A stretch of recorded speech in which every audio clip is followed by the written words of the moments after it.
Let me begin by extending a very warm welcome to you all here, to Senate House here in the University of London, and by thanking our wonderful partner, the Commerce Institute, Kate McIntosh. It's such a pleasure to join forces, and you and I have known each other for many years, so it's a personal pleasure to be here doing something together which we hope really helps push this issue forward. It's been a remarkable day for those of you who've been here. It's been a really enjoyable day, and having these conversations about ecocide, human rights and environmental justice, I've so much enjoyed hearing such a diverse range of perspectives from our brilliant speakers, from corporations and colonialism to the finer points of mens rea and legal definitions and moral definitions, and then, as is often the case at academic conferences, ending with, well, the definitions are all wrong anyway, so our final speaker. But what I really appreciated, as Kate has said, has been really the perspectives that we've managed to bring here today from the global south, from the global majority, because as we know, often those perspectives are very different, and often sitting here in these elite institutions in the global north and places like London, they're sometimes forgotten, and I really felt today we had some very important perspectives join us and were heard. We are such an important community, and one that the Institute of Commonwealth Studies is really deeply committed to seeing thrive. So I hope that this is another event along a lot of work that's already been done in the future. So please do take the time to connect and get to know each other if you don't know each other already. It would be remiss of me as the director not to say a few words about the Institute, but I promise I'll be very brief. Amazingly, I think we've been around for 75 years, which is extraordinary. There's been a lot of really interesting work that's taken place in the Institute of Commonwealth Studies over all those years. And we very much sit at the crossroads of academia, practice and policy. We have a thriving master's program in human rights, which celebrated its 30th anniversary this year. And one of the things we really pride ourselves on is creating spaces for open discussion and knowledge exchange on global challenges. And those spaces used to be taken for granted, but across the many projects we work on human rights around the world, those spaces are really narrowing and disappearing. And so spaces like this, I think, are becoming all the more important. And that's precisely what this event is all about. And specifically, the Institute places a strong emphasis on its work on climate collapse and environmental justice. We've been engaged on these issues for some time. We have new projects coming forward, including around the development of guidelines on the investigation of environmental international crimes. But this is part of a body of work that's been in the Institute for many years, thanks in large part to the leadership of my brilliant colleague, Professor Damien, who many of you know. Forgive me if I just shine a spotlight on Damien for a moment, who's really provided a lot of thought leadership on this issue for many years. In 2010, Professor Short met with the late Polly Higgins. Many of you will know, is a Scottish barrister, author, environmental campaigner, and Polly wanted to explore what was then a somewhat hidden history of ecocide within the United Nations system in order to strengthen the case for recognising it as a crime under international law. Damien, together with several students from our master's program, including Anya, who's here this evening. Yeah. Hi, Anya. Welcome. So along with Anya, carried out research for Polly during our annual Geneva study tour, and together they produced the report Ecocide is the Missing Fifth Crime Against Peace, which has since become one of the most frequently cited foundational texts in this field. Since then, Damien has continued to advance his work, publishing books and special issues, and collaborating with colleagues and legislators on the development of domestic initiatives like the Ecocide Scotland Bill, introduced by our guest this evening, Monica Lennon. So I'm just going to end by saying, if you don't know Damien and Anya, please take the time to get to know them both this evening. I want to keep this a little bit informal. So thank you all for being here.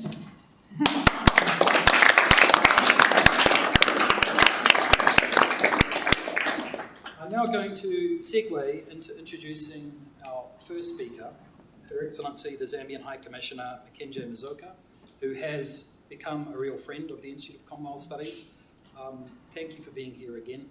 And Her Excellency brings 3 decades of experience in broadcasting, governance and diplomacy. She spent 15 years in public broadcasting in Washington, DC and New York before joining the South African Broadcasting Corporation in 2006, where she led communications, marketing and partnerships for 16 years. And she's chaired an NGO on good governance and election monitoring in the SADC region, the Develop Zambia Forum, and served as Deputy Chair of the African Tourism Board's Communications Committee. And today as High Commissioner of Zambia, she focuses on strengthening the relationship between Zambia and the UK, advancing economic diplomacy and promoting investment in Zambia's sustainable future. I know you're also a scuba diver and you're passionate about the environment, so welcome. Thank you so much, Kingsley, and it is always a pleasure to be here. From what I understand, you had a wonderful conference today, filled with a lot of deep engagements, healthy tension. So hopefully today I can add a little bit to that conversation in terms of where the rubber hits the road. So distinguished colleagues, esteemed scholars, policymakers, campaigners and friends, the environment, and more. It really is an honor to open this evening's session of such an important and timely conference. I'd like to commend UCLA's Laws Promise Institute for Human Rights and the Institute for Commonwealth Studies for convening this dialogue that so powerfully bridges the legal and human dimensions of ecological justice. After, as I mentioned earlier, what I understand has been an in-depth panel discussion to explore ecocide from legal, historical, and ethical perspectives, our gathering this evening takes on a much more urgent and practical question. That being, what must we do collectively to secure a livable planet for all? For many communities across Africa, this question is not theoretical, it is existential. From droughts in southern Africa, floods in the Sahel, from declining fisheries on the continent's coasts, to the spread of desertification that displaces families and livelihoods. We're witnessing firsthand how climate breakdown is eroding not only ecosystems, but entire ways of life. These are not isolated environmental incidents. They're stories of justice that are denied. In Zambia, climate change has manifested in alternating cycles of drought, intense rainfall, threatening food security, energy generation, and rural livelihoods. Yet amid these adversities, we're also seeing innovation and resilience. African nations are developing local adaptation strategies rooted in community knowledge, sustainable agriculture, and renewable energy. Zambia's investments in green energy and sustainable forestry are part of a broader continental effort to balance development with stewardship. However, environmental justice cannot be achieved by adaptation alone. It requires transformation of laws, policies, and of course, global systems that have long perpetuated inequality and responsibility in response. There has to be a collective way to deal with these challenges. It can't be done by one country, it can't be done by 10 countries. It has to be from a collective perspective. For too long, the Global South has borne the brunt of ecological devastation, driven by extractive industries and consumption patterns far beyond this control. The concept of ecocide challenges us to confront this imbalance directly by recognizing environmental destruction as a crime against humanity and the earth itself. It reframes ecological harm not as a peripheral issue, but as a moral and legal imperative at the core of international justice. Africa's role, therefore, must be to help shape this evolving legal frontier. Our continent is home to both victims of ecocide and stewards of immense natural wealth, from the Congo Basin, often called Earth's second lung, to the mineral-rich soils that fuel global industries. The decisions made around Africa's resources will largely determine the planet's future. That is why Zambia and other African countries are engaging in bold conversations about responsible mining, fair trade in critical minerals, and nature-positive investments that leave no community behind. The old way of having conversations, it's over. But global justice also demands that developed nations deliver on their commitments through climate finance, debt reform, and technology transfer to empower the developing world to pursue low-carbon growth without deepening poverty. Equity must be at the center of environmental reform, or the very systems we build to protect our planet will reproduce the same injustices that we seek to overcome. It's encouraging that movements such as the campaign to recognize ecocide as an international crime are gaining momentum. They bring moral clarity to an age of environmental despair. Yet, law alone is not enough.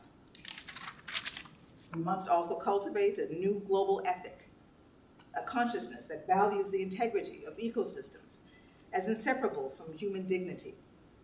Indigenous traditions across Africa and the Pacific have long understood this unity. Now the world must listen and learn from these traditions, not as romantic ideals, but as living frameworks for sustainability and care.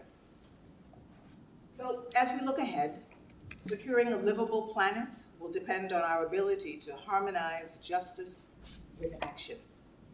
It'll depend on leaders who legislate boldly, on scholars who translate evidence into accountability, on corporations that prioritize responsibility over profit, and on citizens who never lose hope in the possibility of renewal.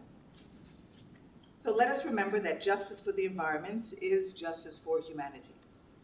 The air we breathe has no nationality. The rivers we depend on across borders and the future of our children binds us together in obligation and purpose. This is not just an environmental challenge. It is really a test of moral courage. As we broaden tonight's discussion, we do so with the humility, imagination, and determination to ensure that future generations inherit a planet not diminished by neglect, but restored by collective will. Thank you. I'd now like to welcome Jojo Mehta of the Stop Ecocide campaign. I think Jojo doesn't really need much of an introduction. I like to introduce her as the legendary Jojo. Jojo, of course, was the co-founder with Polly Higgins, who we heard mentioned earlier, of the Stop Ecocide campaign, and she's really been the driving force behind this incredible groundswell that we've seen take global momentum and push forward the proposition of capturing in law exactly the value that we should have, at least for our planet and our environment. So, Jojo, welcome very much to... That was a very flattering introduction. It's great to be here. Thank you to the various organisers and, of course, the hosts of this event for having me here and for having this very timely event. And I'm only sorry I wasn't able to join you earlier. It's my daughter's 18th birthday today. So, day absent. Probably been more bad mummy strikes than I can risk racking up right now. I am going to use notes because there's always so much to say that if I have a time limit, I'm going to try and fit it all in. So at the end of a day of what sounds like comprehensive legal analysis, case studies, cross-disciplinary discussion, it's my task to offer a bit of a broader reflection and update on where the Ecocide Law Initiative has reached with respect to legislative and political progress, but also culturally around the world. As I'm sure many of you know, this is not only a story of proposals in courts, it's also the story of a changing moral compass. And we hope ultimately the story of the species was starting to remember its place within the living world.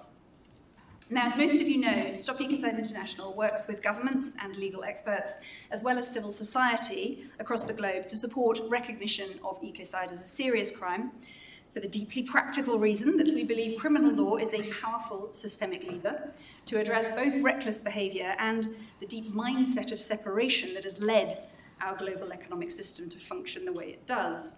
So it engages our deepest sense, if you like, of right and wrong. And I don't doubt for a second that the most authoritative legal definition to date, the IEP definition, which has in large part catalysed recent global developments, has probably been discussed in detail across the day. Now, since that definition was published in 2021, there has been an extraordinary surge of legislative interest, meaning that progress has actually happened a lot faster than we, or Polly, ever anticipated. Bills or formal proposals to criminalise ecocide have appeared in more than 20 national jurisdictions, among them Argentina, Brazil, Chile, Colombia, Italy, Kenya, Mexico, the Netherlands, Sweden, and of course the United Kingdom. And we'll shortly be hearing directly from Monica about developments in Scotland.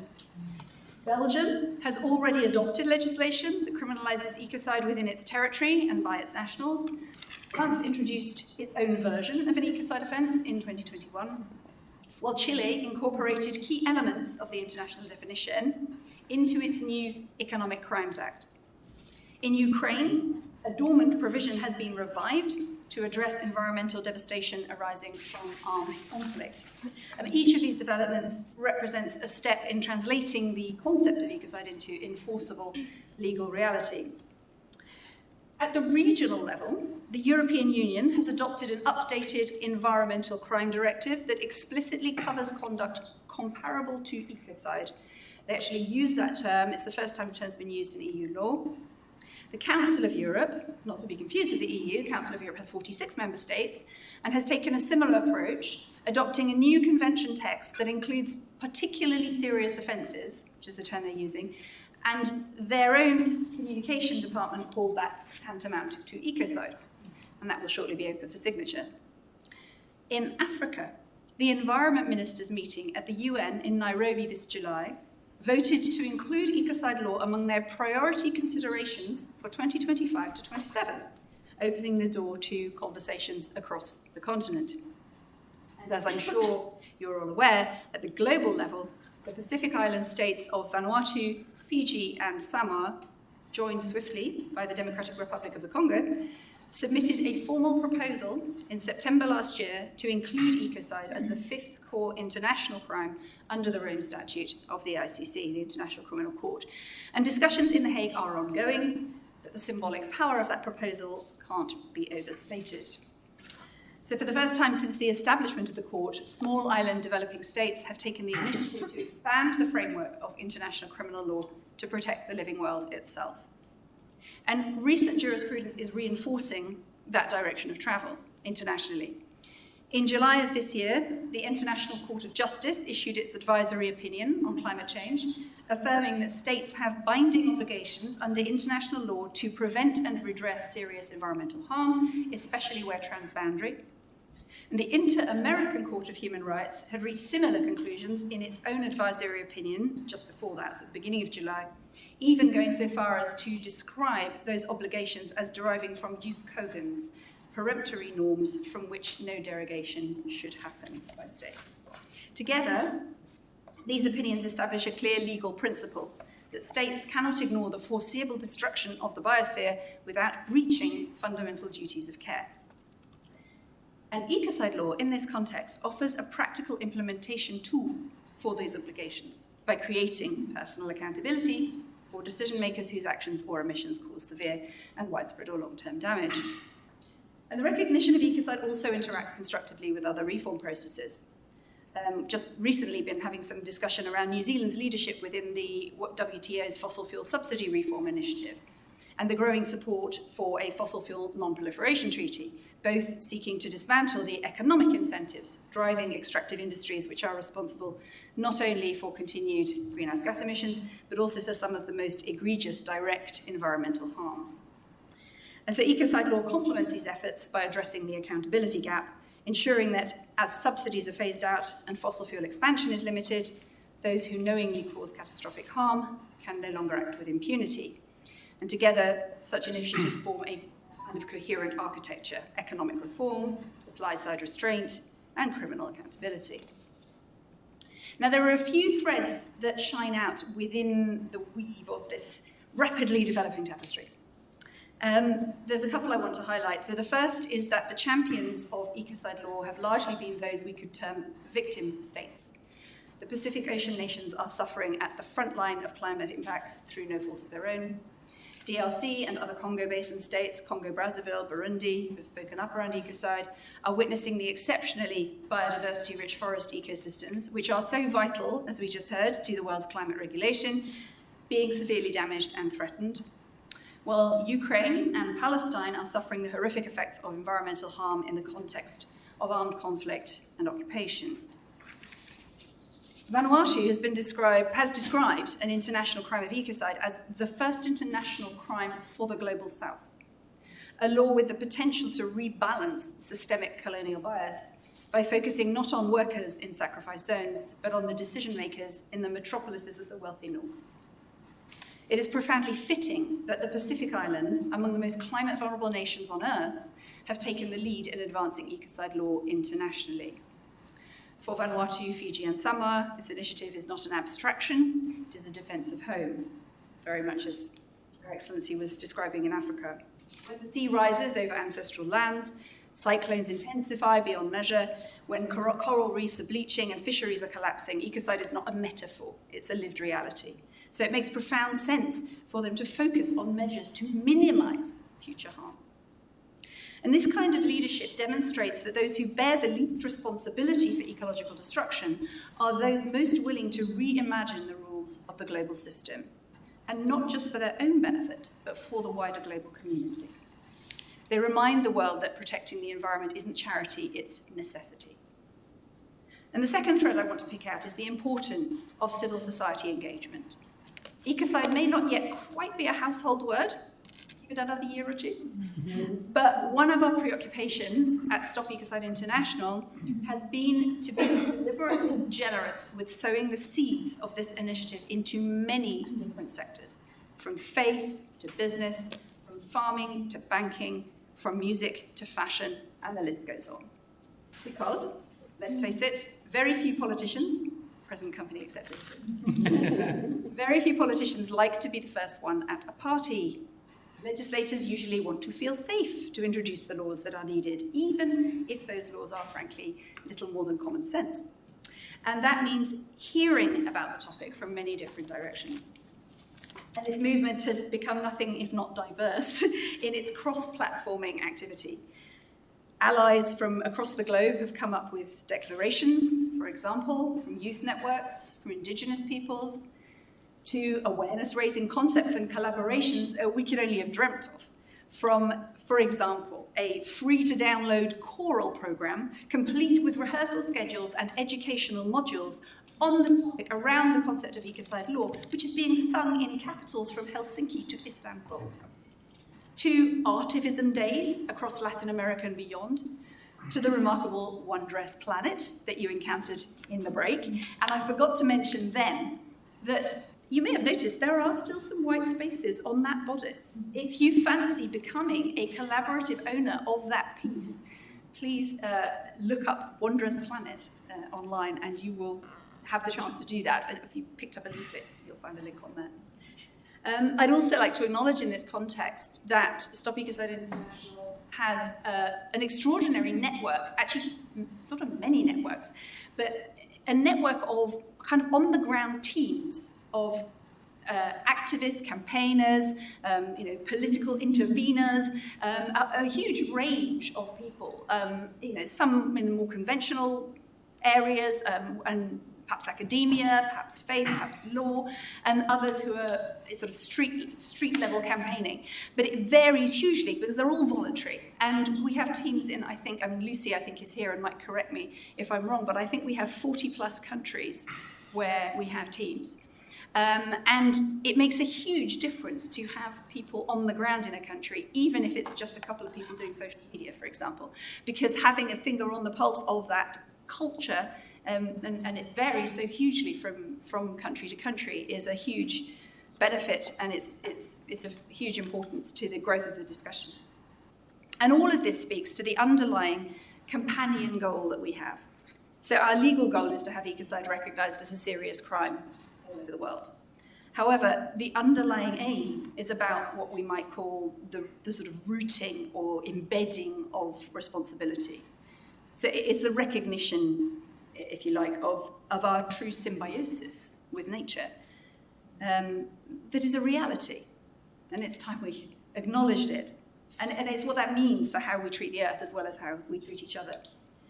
So more than ever, in the polarised and polarising geopolitical and media landscape that we all inhabit now, we are called upon to make peace, not only between nations, cultures, beliefs, generations, but also with the only planet we can call home. In this picture, recognition of ecocide may come to be seen as the moment when that peacemaking, that responsibility, sort of re-enters our legal and our cultural bloodstreams. So when protecting the living world became not only desirable, but obligatory. Thank you. Thank you so much, Jojo. We actually have time for questions to Jojo. She thought we'd involve you and have a bit of a Q&A, so I'm going to moderate for Jojo. Yes, maybe you could just say who you are and then go ahead. Can you hear me okay? Yeah. Hi, my name is Omar. I work with an organization called Forensic Architecture. My question is related to your campaign, and it's a very important campaign to make it illegal to destroy the environment.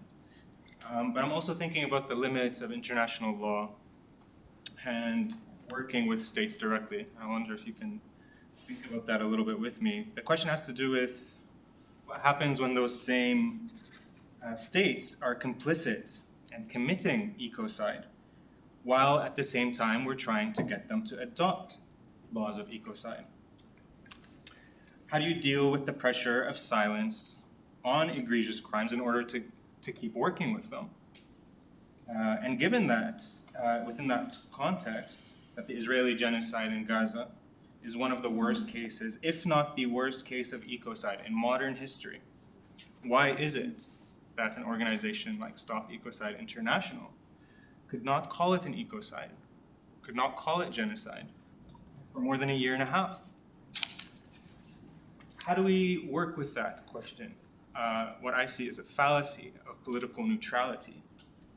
How do we justify it when we rightly have called, when Stop Ecocide International has rightly called Russia's actions as ecocide in Ukraine very early on? And are you afraid about the legitimacy being damaged of Stop Ecocide International when you sacrifice, in my view, a people for the sake of passing this law? I'm really happy to answer that. Yeah, no, absolutely no problem at all. I mean, there were several questions within that. So we work at two levels. We work at the sort of diplomatic level where we're dealing with ambassadors, legal advisors. A lot of that is not public. But it's obviously the core work because it's about actually supporting states that are willing to move forward with the ecocide law. We also work with the public narrative, and you're talking about effectively the relationship between these two. And we work with the public narrative in a way that we are I suppose, the primary newsfeed for what's happening with ecocide law around the world. But at the diplomatic level, we work with many different countries. And I don't know whether you've necessarily followed what's happened at the UN in terms of different votes and who's voted for what and all of those kinds of things. But we focus specifically on ecocide law. And we do, I mean, you talk about the fallacy of neutrality. But at a certain point, we have to be very careful because of who our allies are, who are often small countries that are very dependent on certain diplomatic relationships. Which means that unless the conversation on ecocide is mentioned at state level, if we bring it up in a certain context, we will be accused, not only we would be accused of political positioning, however justified that positioning might be, but we could actually concretely damage the diplomatic relationships of close allies if we're not very careful. Now, if you actually look at when we intervened, or if intervened isn't the right word, but when we started talking about ecocide in relation to Ukraine, it was at least a year into the conflict, and it was only when the government started using that term. We actually didn't touch it before that. And we worked, and we have been working diplomatically with Palestine, actively, behind the scenes for many, many months. Indeed, kind of hoping that they would be willing to use this word so that we could safely enter that conversation without threatening the diplomatic relationships of other allies, which we have no right to be interfering with. Now, actually, at a certain point in May of this year, finally, in an official channel, Palestine did describe the damage as ecocide, and we had been saving up reports and information around how serious that was for months and months, were then able to publicise it. So at the earliest possible date, we actually did do that. But we have to take diplomatic responsibility for the relationships that we have with nation states. The reality is that in our current world, nation states are the highest entities on the planet. The International Criminal Court obviously has jurisdiction at a higher level, but only because states agree between each other that it will have that, and the same is true of the UN.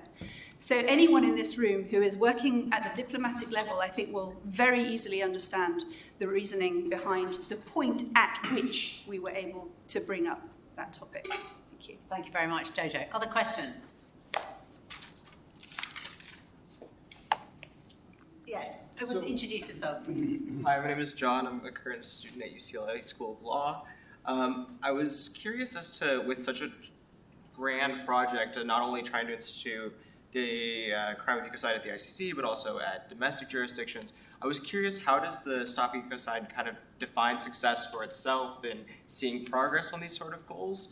And how have you seen kind of the progress from the role that Stop Ecocide has played in this kind of developments, as opposed to collaborative efforts with like other states? Okay, that was quite a sort of broad question. We see, I suppose, in a sense, I feel like what you were asking is, what do we see as a win? Am I right? Yeah. Was the first part of that.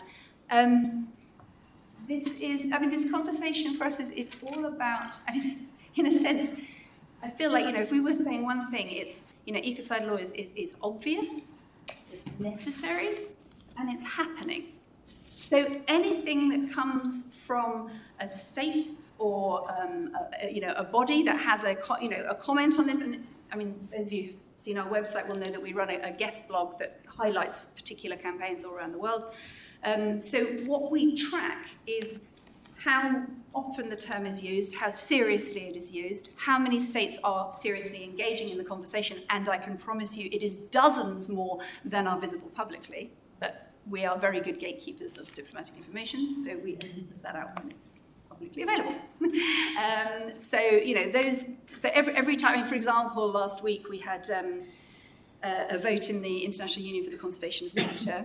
That was actually, unusually, that was something that we had actually proposed, because that body accepts resolutions or proposals from NGOs, but it also has state membership.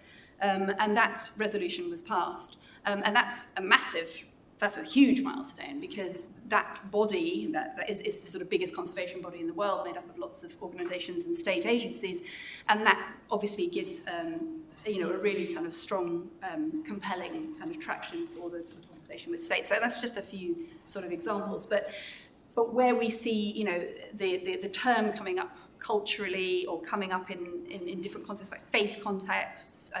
Most of in fact, I think all the text-based faiths have now issued statements that either mention ecocide directly or talk about protecting from the most severe harms. All of those things are sort of parts of that growing conversation. Now I've forgotten the second one. Was there another part of the question? I think that's perfect. Okay. Any more for Jojo? Question online. Oh, there's a question online. Oh. Someone's got a raised hand. Hello. Age has a raised hand. I don't know what we do with I'm that. not sure we were doing People at the back. Yeah. But there was also one in the room, so I'll take that first. So that was me. This is very much a sort of tangential question, but are there any of the extractive industries that you think are likely to sign up and are worth campaigning with and for? I'm almost asking for corporate social responsibility in the extractive industries, but I thought you might have comments. It's actually a really interesting one. I mean, in the last couple of years, we've had quite a lot of conversations in different corporate sectors. I mean, obviously, the early adopters, if you like, are those in the sustainability arena, because for them this is a playing field leveler. At the moment, if you're in business and you're trying to do the right thing sustainably, you're on an uphill battle, because finance is like water. It just flows where it's allowed to flow. So it's going to carry on going down the old routes unless something else is done. But more recently, we've had some really interesting conversations, for example, with the International Council on Minerals and Mining, which is really interested in ecocide law as a way of promoting responsible mining. And this, I know you've talked about the definition all day, but one of the real advantages of the definition that is out there in the world that's catalyzed so much, and I think one of the reasons it has catalyzed so much, is that it speaks very intuitively to a consequence-based understanding. So rather than giving a list of activities which are potentially ecocidal, it simply says whatever you do, it shouldn't create a certain level of harm, which makes it politically and diplomatically quite easy to discuss. It's very difficult to argue with, actually. I've yet to encounter somebody who categorically says, severe, widespread and long-term harm to nature should be absolutely allowed. Nobody's going to say it. In fact, I think we passed 2 or 3 years ago the point where any government would want to be seen actively objecting to it. They may sidestep, they may go, oh, haven't we got enough already? Ooh, sort of get a bit wobbly. But they don't actively object. And when it comes to the big extractive companies, they're keeping very quiet, because they've spent decades greenwashing and spending millions on it. So if they publicly say, oh, we don't want this made into a crime, it's like, undermine all of that investment, why don't you? But we do know they do object behind closed doors. But that's another reason why this sort of double channel, if you like, that we work with, the diplomatic and the public narrative, is so important, because the more public the conversation is, the safer it is, and the harder it is to object to, because it's so incredibly obvious. It's like, let's not saw off the branch we're sitting on. Hello? Yeah. Okay, we have time for just one more question. Oh, I've got rivals. Now I've got 3. Okay, I'm going to take all 3, and then Jojo's going to answer them really quickly. Okay, let me try. I'll start with Kingsley. Saw you first. Just very quickly, this campaign's an awful lot of work, and you're working at so many different levels, and I was wondering whether, when you step back, there are any sort of obvious gaps that you wish you had this research, you wish you had this analysis. Is there something missing? Is there something that you think to yourself, gee, I wish some universities or institutes might work on to make a further contribution? Amazing. And Erica at the back. Hi, I'm Erica George, Boston University. Your comment about corporations saying one thing in public and doing quite another in private, there was a very exciting decision with Total and the greenwashing. So I wanted to invite you to speak into corporate social responsibility or corporate accountability or responsibility to respect, and how a human rights framing of business could influence the future work, and what's next. Just a little one from Erica, thank you. And then you could briefly introduce yourself and your question. Absolutely, thanks. Jakob Kufferberg. I work in sustainability in the UK Council and also work with climate tech startups in the UK. My question was a bit similar to what the lady said over here. From a kind of, if you look at the last 20, 30 years, climate action has been slightly seasonal. There's people like many people in this room, I would say myself included, who've been committed kind of on a consistent basis. And then there's been kind of ebbs and flows of climate, action and necessity happening in the moment. We're in a moment now where there's, as always, there's different tips and valleys happening. You have Trump on one hand trying to crush climate action, crush sustainability, and all this stuff. And then you have things like what's happening in Europe with CSRD trying to mandate climate sustainability reporting commitments on a business level, which could have a huge impact. But I think my question is, do you think there is a risk, going back to what the lady said about Total, because people who do not care necessarily as consistently as many of us do, is there a risk with that message at a certain point, if it's framed in a certain way? I think you're framing it brilliantly, but is there a risk if we become too combative in the public dialogue that people will go like, I don't really care that much, about this, that I want to be as infuriated as these environmentalists. Got it. Thank Got you. it. Thank you. Okay, Jojo, good luck Yeah. answering all of those in 2 minutes. The first one's really easy. Really great to know that potentially there's help there, and when something comes up, believe me, we'll be in touch. With the, I'm going to take the other ones slightly the other way around, I think. With the climate activism thing, this is really interesting. One of the things that we've developed, because we started off very much in the activist space, placard carrying, demanding space. And, this really kind of launched around the time of Extinction Rebellion in the UK, which is actually the week Polly died. But since then, we've sort of had to learn to be diplomats. Because one of the things that we realised is that while that disruptive on-the-street mobilisation is very important for opening up the conversation, it definitely cracked open the conversation around climate and environment in a way that nothing had done previously. What that then allowed us to do was step into that space. And when you look at history and these the big changes in human rights, whether it's votes for women, whether it's civil rights movement, abolition of slavery, it's always the same pattern. It's public disruption followed by legal and policy change. And so we've sort of become, if you like, step 2 in that, which is why actually we rarely use the term campaign about what we do. We actually we call ourselves advisors, advocacy people, it varies. But we tend to stay away from military metaphors because, particularly at diplomatic level, if what you're presenting is resistance, what you get is resistance. That's just how it works. The energy is like the law of attraction. So, our whole attitude is actually about integrating. It's about folding in. It's about saying, this is about all of us. We all have different perspectives on it, but this is relevant to everybody. And that also, in a way, answers the question about the corporate aspect and about governments doing one thing and saying another, or corporations doing one thing and saying another, is you speak to the best, because the best is what they want to portray in the public sphere, and ultimately that magnetizes, and that actually pulls policy, and it pulls corporate attitudes in the right direction. It's it's a magnetizing game, I guess. Thank you. I'm going to stop. Jojo.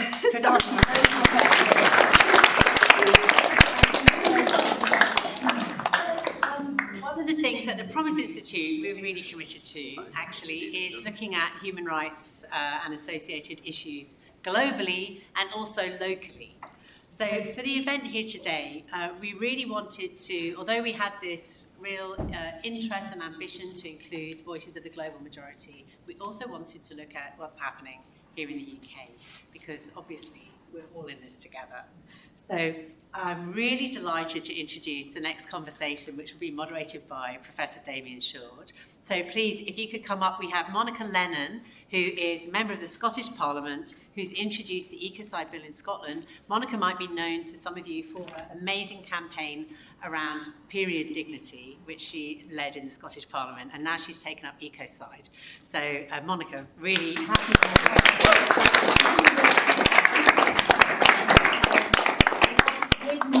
I'm really happy to introduce Samia Dumbuya from London, who is a climate educator and activist, and who works on issues of environmental justice in the UK. So, Samia, please.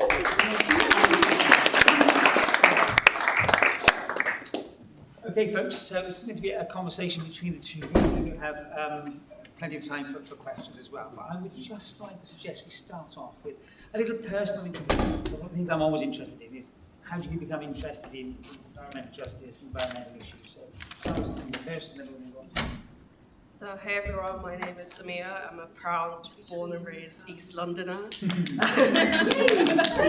And yeah, just being in London was the catalyst to why I became an environmental justice activist. So in East London, I lived in a borough called Newham, and I noticed high levels of air pollution. And I remember just looking around and thinking, oh, this is not normal, why is no one talking about it?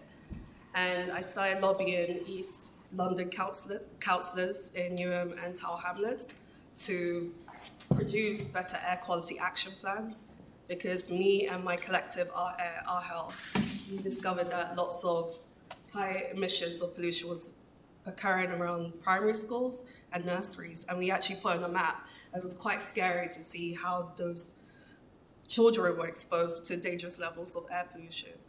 And in that, air pollution was a sexy topic at the time. When you talk about issues, people say, well, what about me putting food on the table? What about, increasing rent prices? And we tried to make the topic more intersectional. And within that, I saw that we needed to talk more about the interconnectedness between social and environmental justice. So I joined the Young Friends of the Earth Europe coalition, and we talked about environmental challenges across the European continent.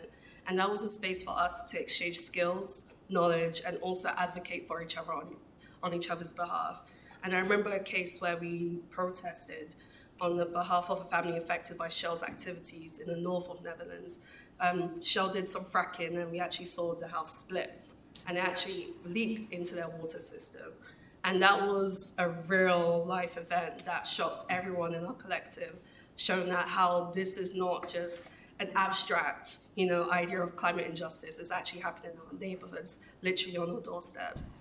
And then afterwards, I studied geography, environmental science, just to better understand how the planet works and how we can appreciate it better. And it was very technical, very scientific, and I remember just thinking, the public should know this.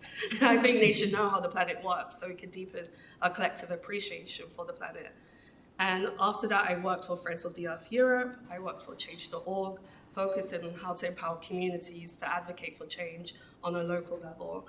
And people were very shocked about how they could create political change. As a local person who may not have gone to the fanciest university in the UK, many people assume, you need to be in Parliament to create political change. And my role was to demystify that. And I recently finished my master's at UCL studying sustainable resources, economics, policy, and transitions, because I'm very interested in how we can use political tools to enable transitions. We can have the visions of shiny green technologies and green pastures, but what policies are needed to make our steps forward towards those visions?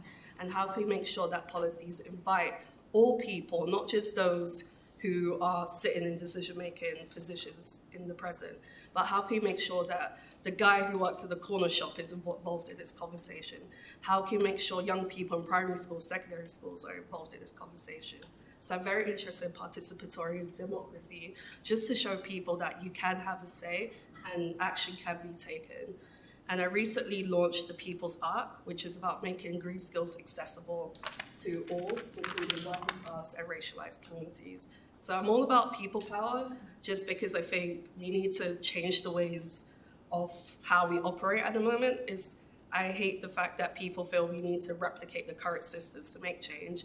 I think we need to think outside of the box and be innovative in the way we govern the world and our natural resources. So that was a ramble.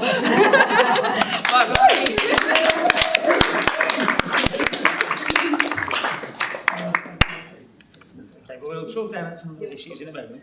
Monica, and this is your story.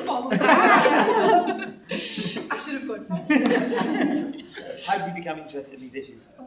First of all, thank you so much for the opportunity to be here. It has been a wonderful day, really inspiring. Some of it's been really too technical and legal for me, but it's really it's been an inspiration to be here.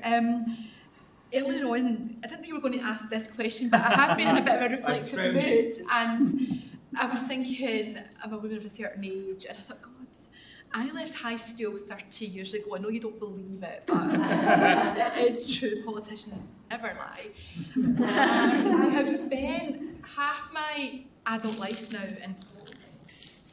In one elected role or another, I was a local councillor, and I've been in the Scottish Parliament almost 10 years. We have an election in a few months' time.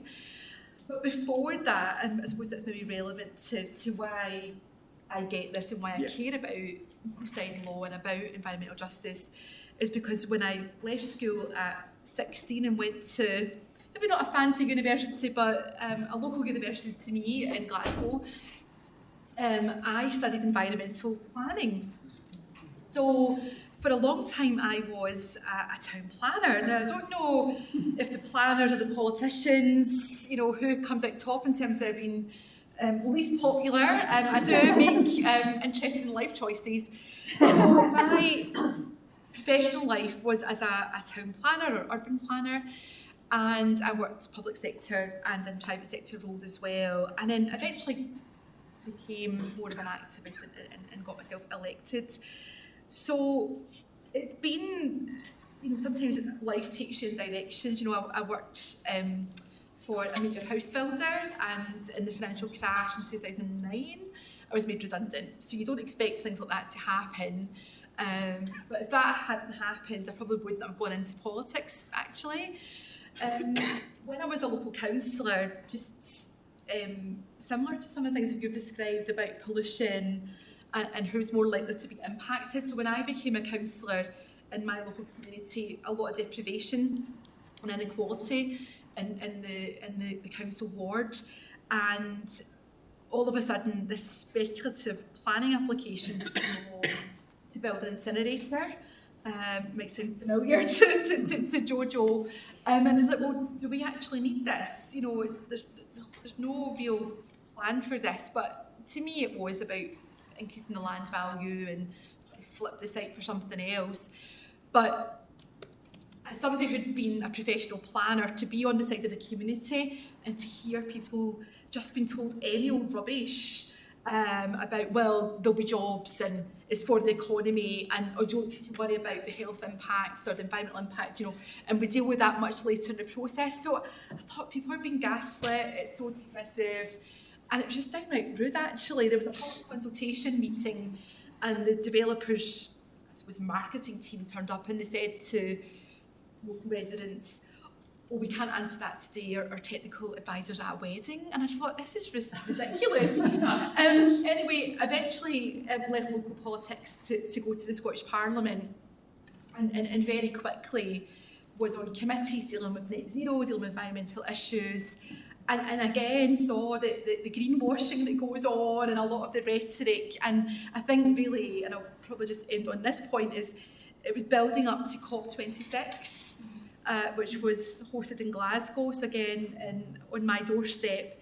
And in the build up to that, campaigners, organisations that I work with in the Scottish Parliament said to me, I think you would really like Stop Ecocide International. And in my ignorance, I hadn't heard of the organisation. I hadn't even heard of Polly Higgins, a fellow Scot. So, ashamed to admit it. I certainly know about Polly now. And I thought, oh no, absolutely, this is common sense. I get it. Like, sign me up. And then was able to start to meet people like Jojo at COP in Glasgow, and was instantly persuaded, who wouldn't be, totally, you fall in love with Jojo instantly. She's like, yeah, Monica, this is going to happen. There's a lot of quiet diplomacy, lots of important work going on, but there's a real momentum. I was like, I absolutely believe this woman, and we've never looked back, and I'm now wearing the badge. So, so I've been working with lots of people in the Parliament on the idea of, could we have ecocide law in Scotland? I don't want you to think we've been quite slow about it, but it has taken a long time, because you've got to warm people up, particularly other politicians, the Scottish Government that I'm not part of. I'm a Labour politician, so I'm not part of the government.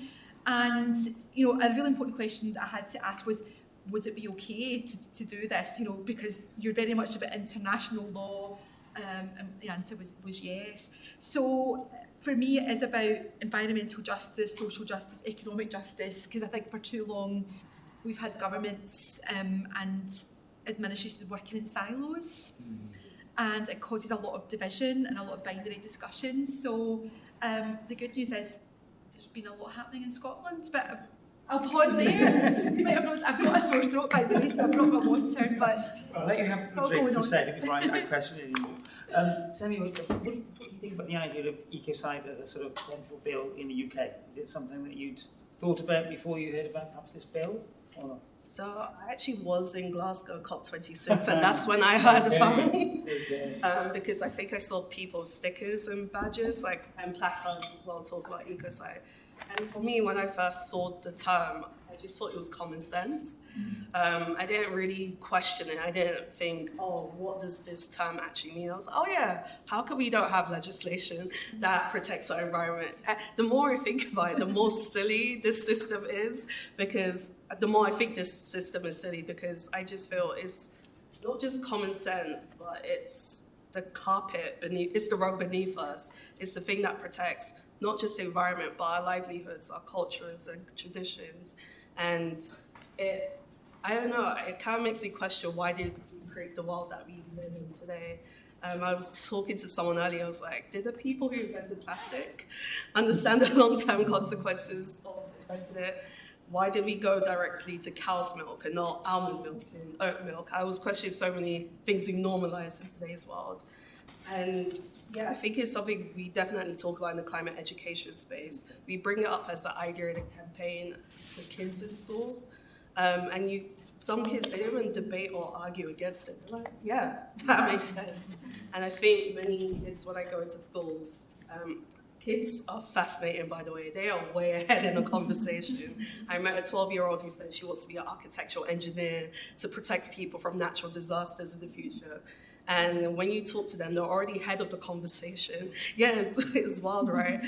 And they already know what needs to be done. They just need direction and pathways that are made explicit to them about what's possible. So that's kind of why I created the People's Arc, to make these pathways clear, tangible, and accessible.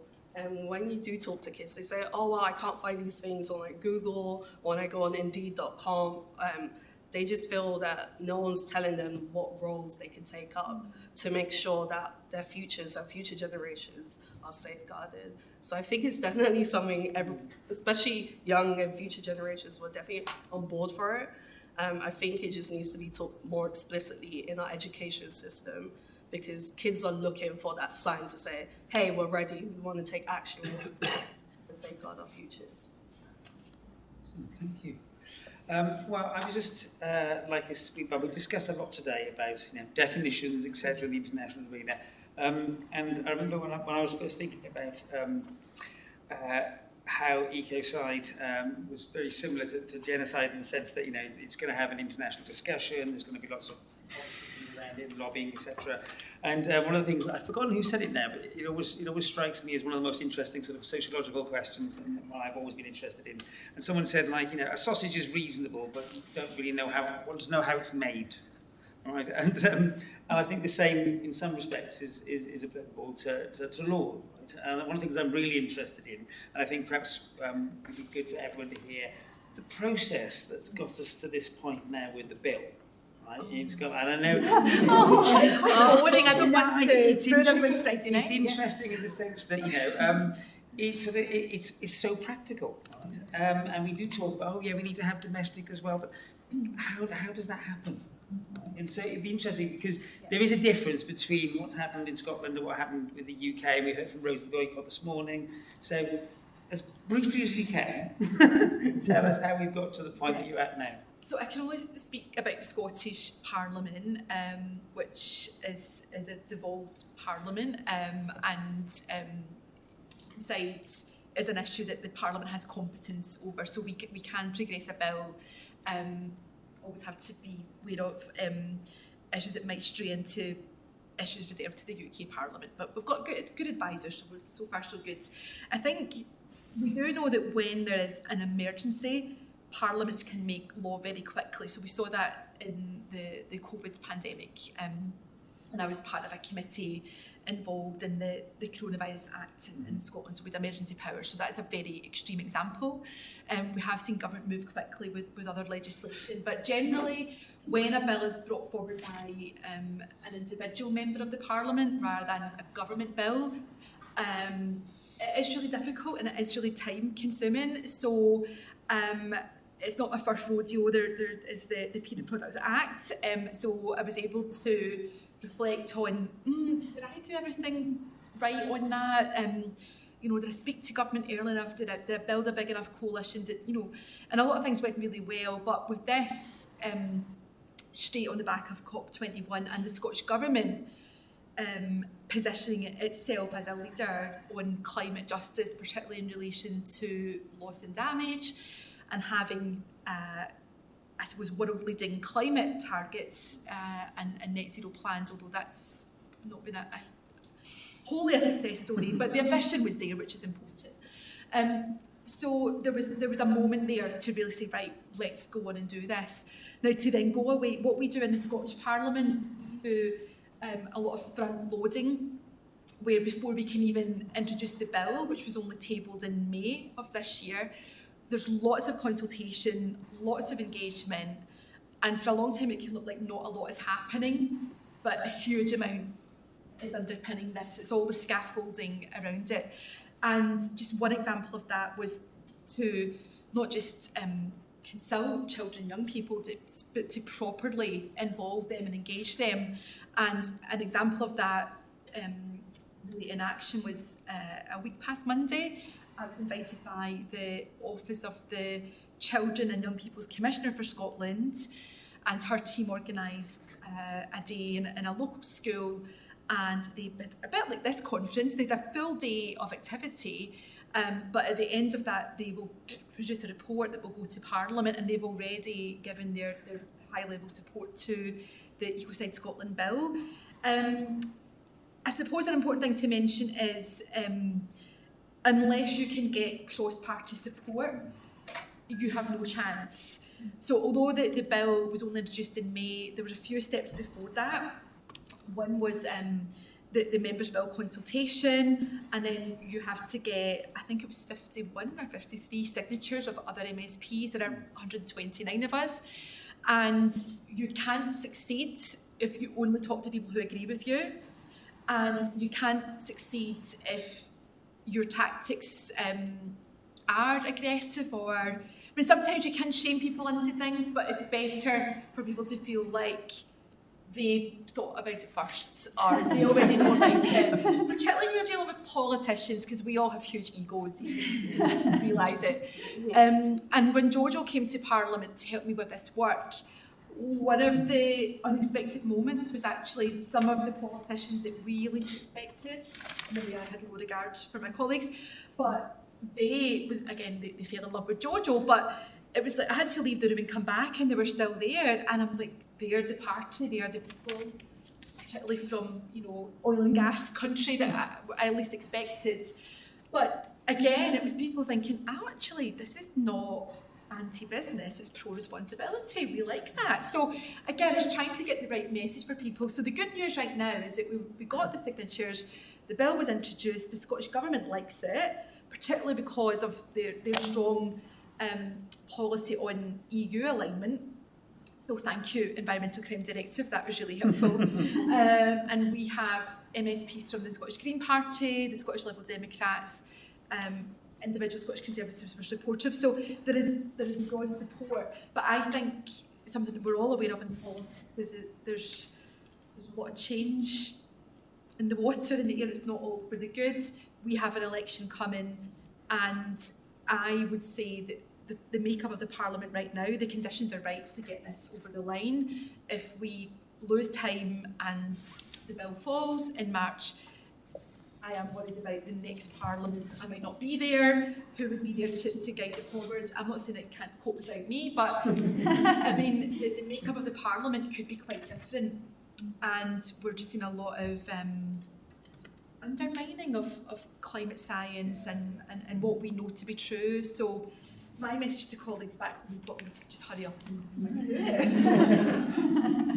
I'm glad you said that. I'll ask you about the general reception.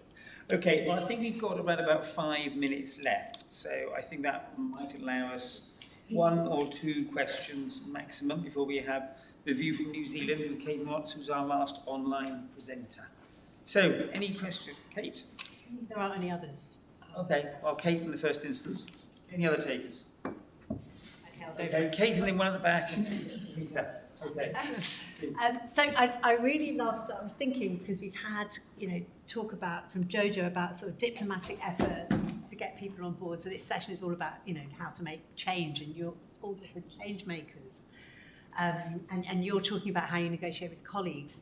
And I'd love to just hear a bit more from you, Samia, about how you're mobilising.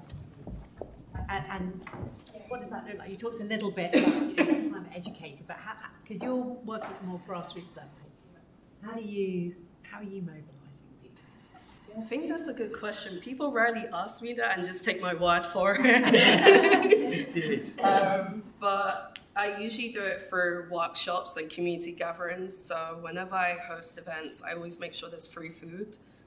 Just because So do we. people. Just like I always make sure that people are nourished because, like, outside of people just loving free food in the economic state that we're in, cost of living crisis, asking people for their free time is quite a big ask. So we always make sure there's hot meals provided and also making sure people feel that this is their space too. So we usually ask for collaborators, co-designers of the sessions. So whenever I host events, it's not just me, I'm co-hosting with other community leaders. And that could be someone who's a leader of a faith group, a nature restoration group, like anything, just to bring in different types of people into the space. Because the whole idea of the spaces I create is to be intercultural and intergenerational. Because we live in a world where, especially in the UK, when the Tories came in, they decimated community funding, community spaces, community infrastructure. And that means that people are very isolated to their homes and their workplaces, but there's no third spaces, as people call it. So we kind of come in to fill in that space, to get people to just build trust with each other first. I am not the type of educator that just tells people what to do and tells you what the world is. People already feel it, they know it. They just want to be in a safe space to talk about it, to make sure that they feel safe, seen, and heard.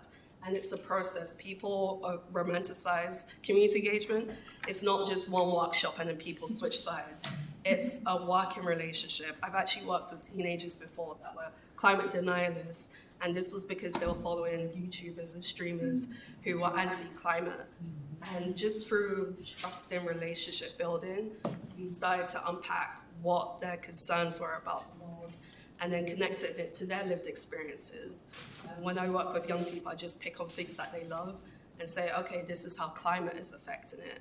And I just start with what people care about, what brings them joy, rather than starting from a place of doom and gloom, because that can turn community members away.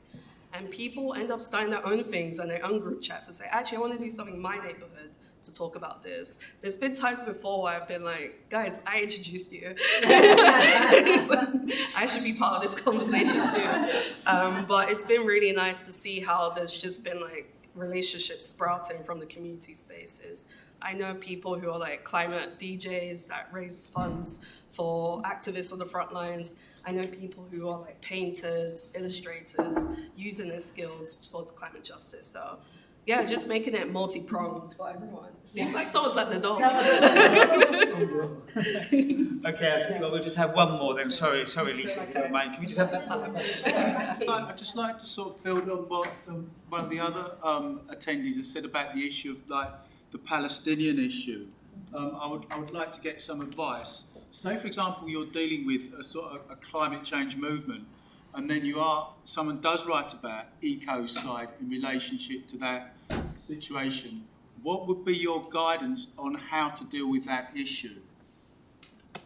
So are you asking how to link the issues to whoever approaches us, or is that? Yeah. Oh, okay. So I actually work with Palestinian climate activists. I've done workshops with them at COP29 when I was a youth delegate. It's interesting hearing this question because I think in the youth space it's quite easy. The intersections between the two issues are clearly linked with each other, especially when you hear reports of like white phosphorus chemicals being thrown at Palestinian populations. Especially in the youth climate space, this link is very clear, and we actually demand a wider movement to make this even clearer and more explicit. And when people do approach us about this, we literally just lay out the facts and statistics, the destruction of olive trees, for example, and just using real-life case studies. But when it comes to international solidarity, I don't like to speak on behalf of other communities. So we actually bring in experts, Palestinian climate activists, to speak through their lived experiences and what they're advocating for. And that always works. So recently we had an event in the Liberation Center, Brixton, and we showcased documentaries and films. So using art as a vehicle and a tool to make this beyond a cultural war discourse. It's more like this is the real reality of what Palestinians are facing. And we make sure that people understand the climate and environmental justice aspect of it. But in global majority spaces, we see nature and people linked. We don't really see ourselves as different. We don't say in nature versus us, we are nature. So it's been pretty easy from my perspective, but if it isn't in other spaces, I'm happy to speak more to that after this conversation. Okay, well, I think if it's okay, Lisa, you can leave your question till the end. We'll draw it to a close there, and then I'll hand over to Kate, and I hope he's still online. So let's thank our speakers, even.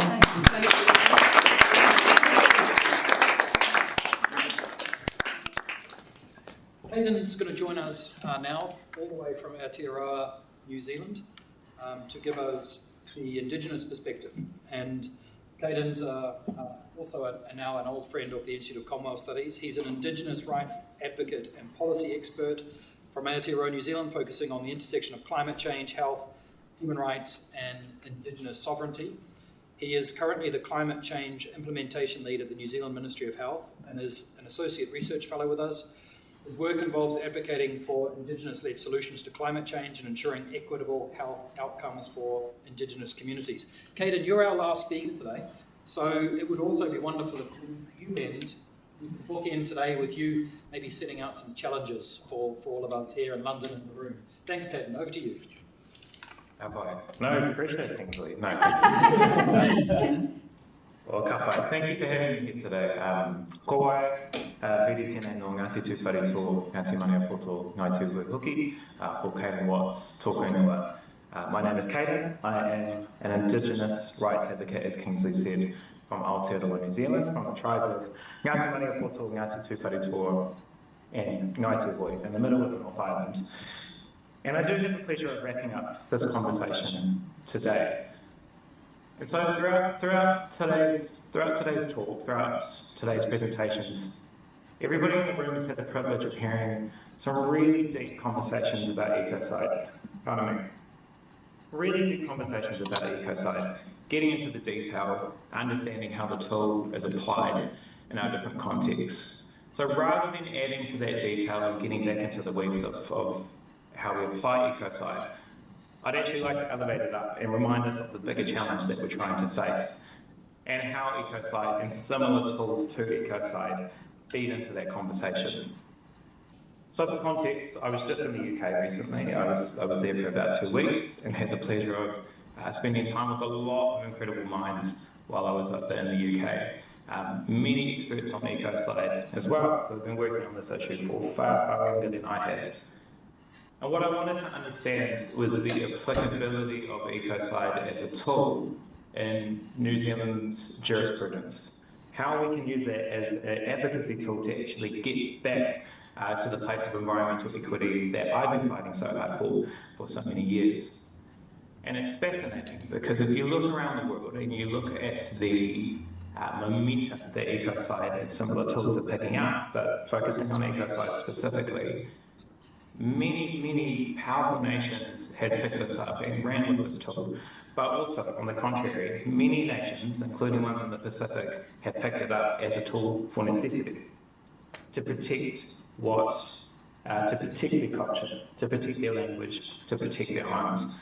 And it's been mentioned today already, but our Pacific neighbours here in Aotearoa, Vanuatu, Fiji, Samoa picked this up as well and made this direct challenge to the ICC to pick this tool up as well.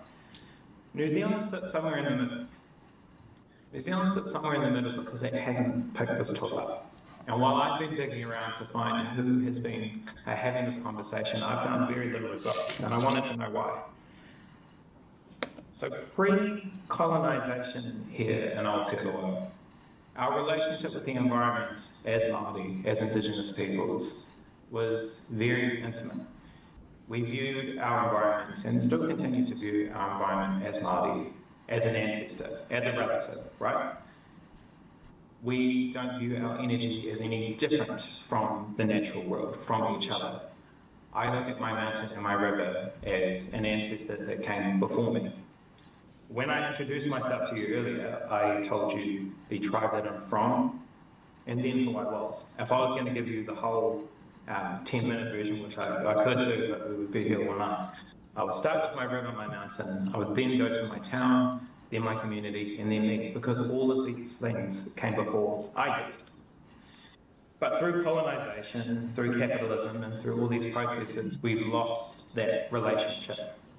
We've lost that relationship with the environment. And slowly over time, it's only gotten worse and worse as the environment has been further exploited and capitalised.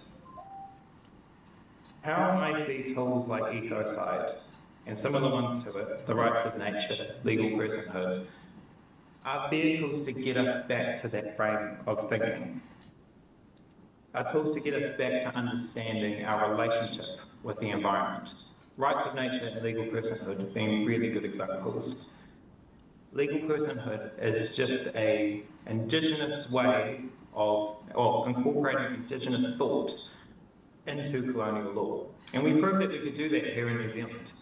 We were the first country, a very well-known case, the first country in the world to grant legal personhood to a natural feature. And that's the land that I'm from, in Tuhoe. We've then gone on to do that 2 further times, and other countries have picked that up since then. One tool to getting back to that indigenous way of thinking. How I see these tools coming together is a full circle moment back to indigenous thought.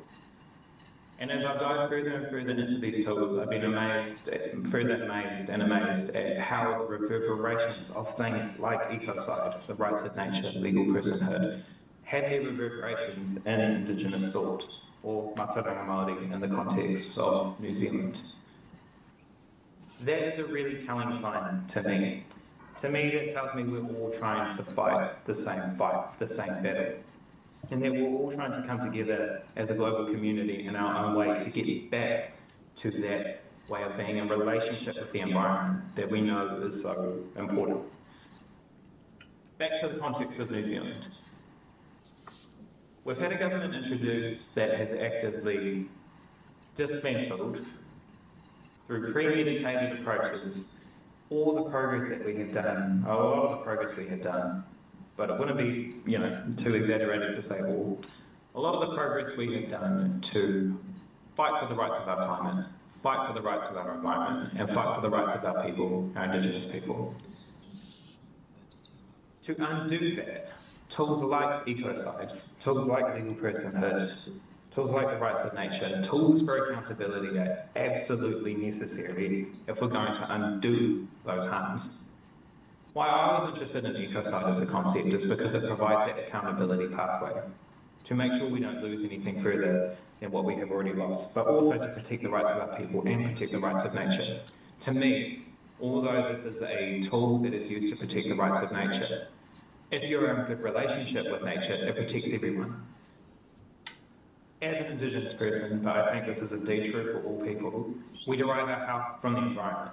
We derive our health from place, from community. If my environment is unhealthy, if the water that I drink from it is not clean, if I don't have access to space, to green space, and if I don't have access to people and the knowledge that sits on that environment, then I am not healthy. So what am I going to do to protect that? Well, these tools provide that avenue to protect it. I believe this becomes a full circle moment. I've had these conversations many times in many waianga or many meetings with Indigenous people all around the Pacific, all around the world, where we have this conversation around how do we introduce Indigenous thought into our different legal contexts. And I believe this is the pathway that we do it. But I don't want us to lose sight of that bigger picture. We're all fighting the same fight to protect the rights of nature so we can come together as a global community. And so to wrap us up, I wanted to introduce a challenge as we walk away from here today. Ecocide, rights of nature, legal personhood, all these incredible tools. They are incredible tools to get us to the place we want to get, but I don't want us to lose sight of what that is. It's about coming together as a community, as a global community, where we can have incredible exchanges and dialogues like this to deepen our thought and deepen our understanding of how to be better advocates for the environment, to protect the rights of nature.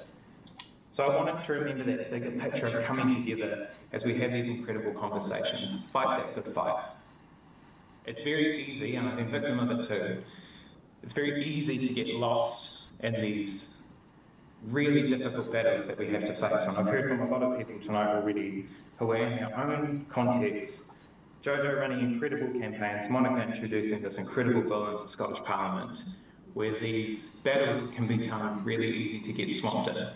But I think what these forums remind us of is that we're not in this fight alone, is that we are building something bigger, that it's not just about us, but it's about a bigger community, including the environment and how we are in relationship with the environment. So I encourage us not to lose sight of that as we continue fighting this fight. I'll wrap it up there, but ngā mihi kia koutou, thank you for having me. Kia ora.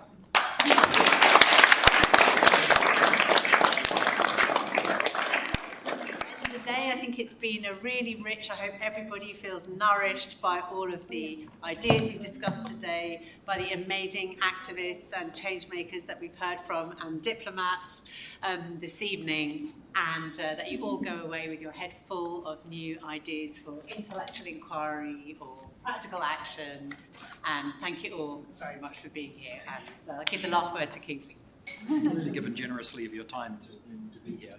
I just want to really thank a few people who made tonight happen. First of all, Professor Damien Short, for all your intellectual leadership in this event, bringing us together, and everything you've done, and our partners at the Promise Institute, all your team, Kate, yourself, my colleague Jane, who's not here, who behind the scenes runs a lot of our communications, our friends on the cameras doing a terrific job. It's very hard to take great photos of a conference. To do it, our friends on AV at the back, thank you so much. Last but certainly not least, and most importantly, Leslie Jones, I'm pleased to see you're still here, the manager of the Institute of Commonwealth Studies. I believe got out of